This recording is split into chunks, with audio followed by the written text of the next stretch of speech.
Hey, what's going on, everyone, at One Nation Pub Stomping? I'm Turbo, and today Replay is hitting you up with a 61 gun streak on Genesis, all in his lonesome.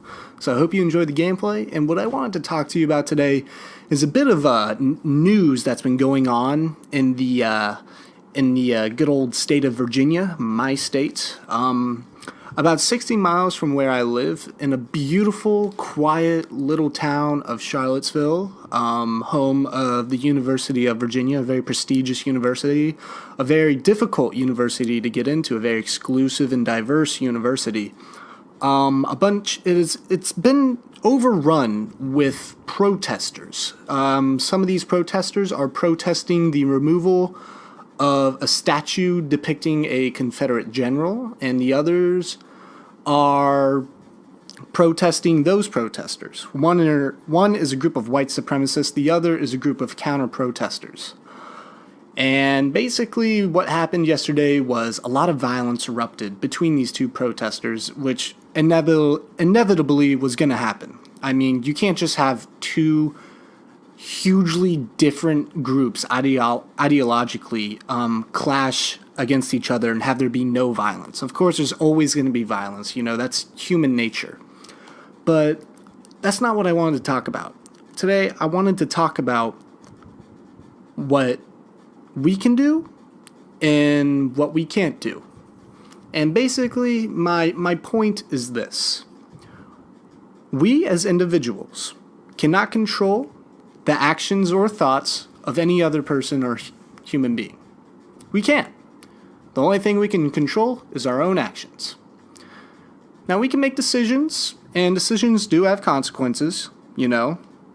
Like, for an example, a guy puts a gun up to your head, and he says, "Give me your money."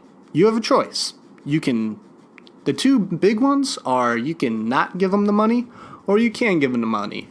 And of course, there's an infinite amount of choices. You know, you can call for help, you can try to fight him or whatever, but those are the two main ones. You can give him the money or you don't. If you don't, you'll probably get a bullet to the dome. If you do, you probably won't. But it's still your decision. No one can control that decision. It's totally up to you. So we can't control what people think and what people do. We can't control what white supremacists do. You know, we can't stop them from getting together and going into a beautiful, tiny, nice, quiet little town and making an ass of themselves. We can't stop them from doing that, especially if they do it lawfully, which they did. You know? Just imagine. Just imagine. This isn't what happened. So imagine this. A group of white supremacists, they go into a town, they have their rally, they say a bunch of stuff, and no one shows up to listen to them. Everyone just stays home. All the shops are closed that day. Everyone stays home, hangs out with their family, hangs out with friends, maybe like go to another town, go shopping in that town or something like that. No one shows up and gives these white supremacists the time of day to listen to them. You know? No one would get hurt. No one would be dead. And a town wouldn't be horribly vandalized. But instead, since we gotta try to control people's actions, which we can't. Instead, no. You gotta have counter-protesters go, and then of course violence erupts. It's exactly what the white supremacists want.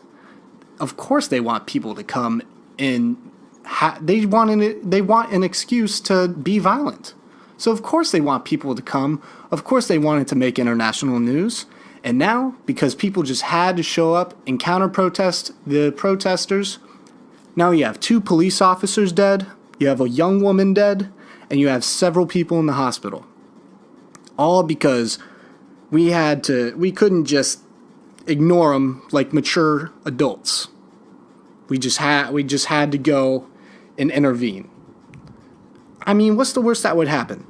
They go in, they say some stuff to no one, they just talk to each other, and then they leave. They accomplish nothing.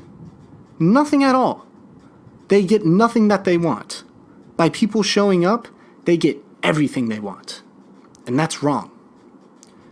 We need to learn that we can't control other people's actions, and we will never ever change their minds or their beliefs. They are seared into their heads and souls. The best we can do is fight them with love and ignore them. And hopefully, they'll just die out.